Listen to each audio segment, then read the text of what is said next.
These are our conversations with the candidates to the municipal election of 2021 in the city of Holyoke, Massachusetts. And I want to welcome Jennifer Keitt, who is a candidate for city council at large. Jennifer, thank you so much for being here with us. Welcome. Thank you for having me, Johan. I So, appreciate Holyoke Media reaching out to all of us candidates and allowing us this opportunity. a pleasure having you here. So, Jennifer, what can you tell us about yourself so we can get to know who you are and also your reasons for running? Okay. I'm a lifelong Holyoker with deep roots here in the city. I'm also a married mom of three. I am a Holyoke Public School graduate. I went on to receive my associate's degree from HCC, a bachelor's from Westfield State, which is a typical path for quite a few of us Holyokers. I've been involved in our schools, volunteering for many years now. I was on the local stakeholders group. I've been in one of their equity collectives, the special ed task force. I started by being involved with the schools and seeing what was going on in the city. And the more that I learned, the more concerned I became. So I started to pay a little bit more attention. So my bachelor's degree is in political science. So this is in my wheelhouse. I just never thought of myself as being the candidate. I've always done a lot of behind the scenes work. But here we are, and I'm excited to have the opportunity to represent the citizens of Holyoke. So, this connects directly with our first question. What are your top priorities as a candidate for city council at large? Well, I think that my top priority as a candidate, which to me answers different than if you were to ask me what my priorities are as a counselor. They do kind of cross over. But as a candidate right now, I'm really focusing on listening to the people of Holyoke, letting them know that they're heard, letting them know I'm here to listen. Too many people that I've spoken with feel shut out of our political process. So communication is actually one of the four parts of my platform, as well as economic development, our public schools, public health, and I'm sure we'll get into that conversation. But yeah, it's just reaching out and letting people know that there's someone here that's looking to represent them. And this is, as you mentioned, part of your priorities as a candidate. Now, should you become city councilor at large, what it will be your top priorities to take care of? My top priorities are economic development, our public schools, public health, and communication. And I will break each of those down a little bit for you so you understand where I'm coming from.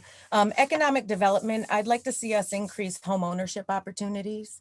We need to get a little creative in the current home atmosphere we've got going on. A lot of the apartments available, houses available are beginning to, the rents, mortgages are out of a lot of Holyoker's reach is what I'm trying to get to. So we need to start thinking more creatively when we're talking about housing the people here in Holyoke.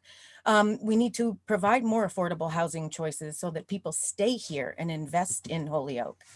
I'm also wanting to attract and support small businesses. I've reached out and spoken to a couple small businesses in the area. And again, they feel left out. You know, we have a very high tax rate, and it seems as though they're expected to just continue to shoulder the burden. And then next, we can talk about our public schools. I mean, everybody here in Holyoke knows what's going on with our public schools. And as I mentioned previously, I've been involved in the schools. So I honestly believe that I'm one of the better, if not best, city council at large candidate running to be able to effectively address what's going on in our schools and to be the communicator between, you know, the school officials, the city council, the school committee. You know, it seems as though there's a lot of division. And so because I've been working in those realms already, I'm looking to bring everybody to the table so that we can bring our schools out of receivership and have a plan with actionable steps. The third part of my platform would be public health, which I'm sure everybody understands. Yeah, all you have to do is look around and you can see we have a lot of issues going on in Holyoke. We've still suffering under the COVID pandemic. We've got the substance abuse crisis. We've houselessness is at an all-time high. So we really need to actively support our Board of Health, and whether that looks like additional funding or programs, I'm not sure until I get in there, but we certainly need to do some changes in that area. And then finally, I'm kind of goes back to my, the answer to the first question is listening to people. I want to bring honest, equitable, reliable communication, between the city and its residents. I want to streamline a system that makes it easier for residents to be updated on city council matters.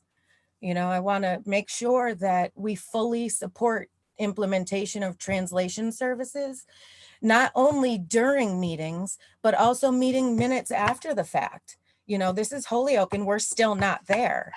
And how I plan on doing a lot of that is I want to hold regular town meetings. I want to know that I'm here for people so that they can reach out to me. I'm very accessible. And you mentioned the town meetings as part of those priorities that definitely are ways to connect with the community, with the constituents, in order to know what are their thoughts, what are their concerns, and to bring up something that is part of our next question, which is civic engagement. How will you, and granted you already mentioned town meetings as part of it, but how will you encourage more civic engagement in the city of Holyoke? I plan on being more visible. I plan on being accessible, in all 7 wards, from the flats all the way up to the fruit bowl. I believe that our city councilors should be reaching out to constituents.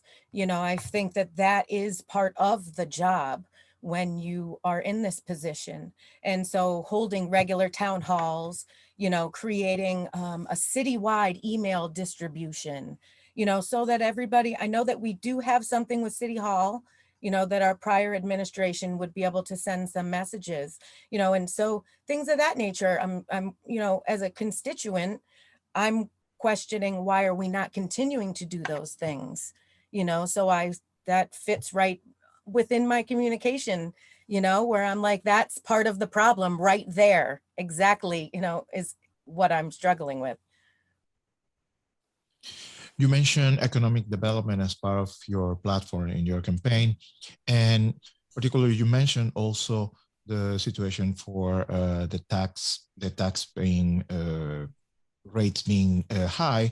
So particularly talking about the business and the need for businesses to have more options or a better set of opportunities for them to operate. What are the most pressing issues facing businesses that you can identify, and how would you propose to resolve them? Well, after having spoken with a few of our small businesses, the common thread in our conversations is that they feel as though they're not being heard. They feel as though they're just being left to the wayside. Our business tax rate has increased, and it's almost as if the city implies that the small businesses are just expected to shoulder the burden of that increase. And when you look at what they're paying compared to comparable cities, it is on the higher side, and we have a lot of things that we're struggling with here in town. So we really need to listen to the small businesses and effectively address the issues that they're having, and to me, just by starting to listen to what they have to say and start to actively resolve their issues is going to go a long way with our small businesses. Talking about the city of Holyoke and all the different issues and different matters that need to be taken care of as city councilor, there is also opportunities to recognize and to actually feel proud of the outstanding things that the city has and the city offers. In this case, particularly talking about the perception of what is happening in current days, according to you, what has the city done right lately? I think that our city has actually started to market our city better. We do have a lot of wonderful history here in town, and I don't think that that gets marketed very well. I've come across a lot of things, even running as a candidate. You know, I've been here, born and raised, and there's things that I'm learning as I'm going through this process, and I'm like, wow, I never knew that. And so I think that there's a lot of things here that we just need to get better at marketing. And again, I want to touch back on our city council is finally translating meetings. So of course, to me, that's something right that the city has done right lately. That's a big deal. We have a couple things that have occurred over the past couple months. Last week, we had the first ever Holyoke Food Festival. Every Saturday, we've had the Holyoke Farmers Market, which is always a fabulous time. This year, I was able to participate in the Dwight Street Garden, which is 100% volunteer garden on the corner of Dwight and Pine Street. So there's a lot of fabulous stuff going on here in town, but unless we start tooting our own horn and letting everybody know what's available and what's going on, people don't know. And another aspect that you mentioned as part of your campaign platform is education.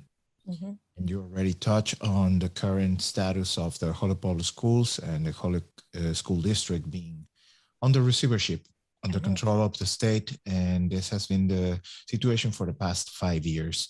Mm-hmm. So in all the repercussions this has been and continues to be, what are your thoughts on receivership? I protested when they told us that they were going to come in. I was one of the parents that was there saying that that's not a good idea. I stuck it out, and I had children in the system at the time. I was also running a PTO at the time, so I saw how many teachers left us. Our teacher retention rate is one of the lowest in Massachusetts, particularly for the population number of students we have here in town. So it was really hard to see all of that occur. In order for us to, everybody keeps talking about, let's take back the schools, but you need a plan, and so I know that when we were on the local stakeholders group, we created a plan for the first, the beginning of the takeover. And we said, this is what we need to do to get where we need to go. And so it's not as if there aren't tangible ideas that need to be, or should be implemented. And so we need to get back to that. I do know that there are actionable steps that we can take to show to the state that we are able to take back our schools. Under receivership, the only thing that I believe increased was our literacy rate, and it wasn't by a whole lot, but nothing else has increased under them. The pie of money when they came in didn't get any larger. That was something they made very clear when we were on the local stakeholders group, and so we really need to get just a concrete plan. We need to get the city council, our school committee, and our school department to talk to one another and work together. And I think that then we can then convince the state that we are ready, because I think that we're really there. I really think that Holyoke is ready to move forward from what's been going on in the last 6 years in our public schools. This is our conversation with Jennifer Keitt, candidate to City Council at large in this municipal election of 2021 in the city of Holyoke. And these have been the questions we have prepared for all candidates. And Jennifer, before we conclude this with this conversation, is there anything else that you would like to add? I just ask that everybody make sure that they go out and vote November 2nd, vote Jen for Holyoke. There's a lot of good candidates on the ballot this year. We are number 11, so they're saving the best for last. And make sure you exercise your civic duty and make your voice heard.